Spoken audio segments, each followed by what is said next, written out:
જસદણના ઘેલા સોમનાથ મંદિર ખાતે મતદાન જાગૃતિ કાર્યક્રમનું આયોજન કરવામાં આવ્યું। હાલ અત્યારે સમગ્ર દેશમાં ચૂંટણીના પ્રચાર થઈ ચૂક્યા છે, ત્યારે જસદણ મામલતદાર રાવળ તેમજ બિછિયા મામલતદાર પંચાલ દ્વારા મતનો અધિકાર તમામ નાગરિકોનો છે, તો આવતીકાલે લોકસભાની ચૂંટણીમાં અવશ્ય મતદાન કરવું અને મતદાન કરવા લોકોને જાગૃત કર્યા હતા।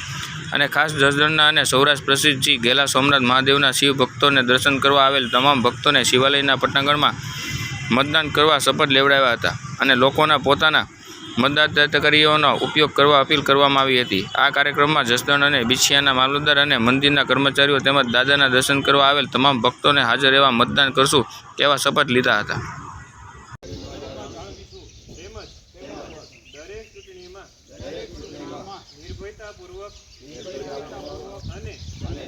धर्म वंश ज्ञाति भाषा के अन्य कोई प्रकारना प्रलोभनथी प्रभावित थया सिवाय मतदान करीशुं। भारत माता की जय।